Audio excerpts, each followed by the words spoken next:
Break બાદ એક મહત્વપૂર્ણ સમાચાર પર નજર કરીએ તો સોની બજારના રાધિકા જ્વેલર્સમાં આઈટીએ દરોડા પાડ્યા છે। આઈટી વિભાગના દરોડાથી સોનીઓમાં ફફડાટ ફેલાઈ ગયો છે।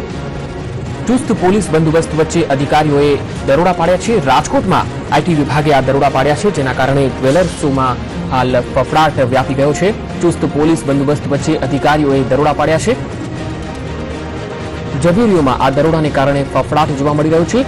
રાધિકા જ્વેલર્સમાં આઈટી વિભાગ દ્વારા હાલ દરોડા પાડવામાં આવ્યા છે। જોકે આ દરોડામાં શું બહાર આવ્યું છે તેની વિગતો હજી સાંભળી શકી નથી। સંવાદદાતા રહીમ લાખાણી અમારી સાથે જોડાયા છે। રહીમ, આઈટી વિભાગે રાધિકા જ્વેલર્સ પર દરોડા પાડ્યા છે, શું છે વધુ વિગત?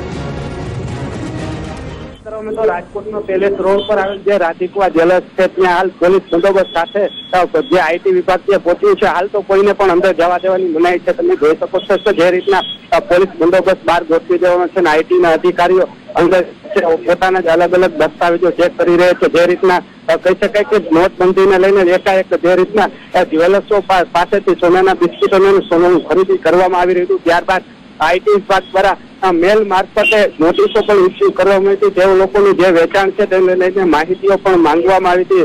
ત્યારબાદ આઈટી વિભાગ છે હવે હસ્તકમાં આવી ગયું છે, અલગ અલગ પેઢીઓ પર દરોડા પાડી રહ્યું છે। ત્યારે રાજકોટના સોની બજારમાં આવેલ જે રાધિકા જ્વેલર્સ છે ત્યાં હાલ તો તેઓનું સર્ચ ચાલી રહ્યું છે। જી રહીમ, ખાસ કરીને રાધિકા જ્વેલર્સ જ છે કે અન્ય જ્વેલર્સ બી સપાટામાં આવી શકે છે આઈટીના?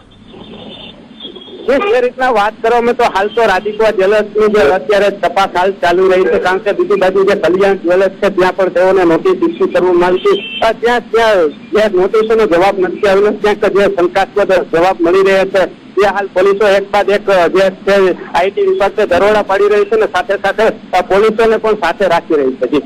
જી રહીમ, તો આ દરોડાની જે કાર્યવાહી છે એ ક્યાં સુધી ચાલવાની છે? જે રીતના વાત કરવામાં આવે તો જે રીતના જે દસ્તાવેજી પુરાવા છે તે અત્યારે ચકાસણી હાથ ધરવામાં આવી છે। જે રીતના દસ્તાવેજી પુરાવા જો જેના છે તે જે હિસાબ છે જો મેળ નહીં આવે તો તે મોડી રાત સુધી પણ ચાલી શકે તેવી સંભાવના છે, કારણ કે જે રીતના એક બાદ એક તેઓના અન્ય સ્થળો પર ચકાસણી હાથ ધરવામાં આવશે। તેઓના ઘર છે ત્યાં પણ હાલ આઈટી વિભાગ દ્વારા સર્ચ ચાલુ છે। તો અલગ અલગ ટીમ દ્વારા હાલ તો આઈટી વિભાગનું જે રાધિકા જ્વેલર્સ છે તેને લગતી તમામ પેઢીઓ પર સર્ચ ચાલુ છે। જી રહીમ, આભાર માહિતી આપવા માટે।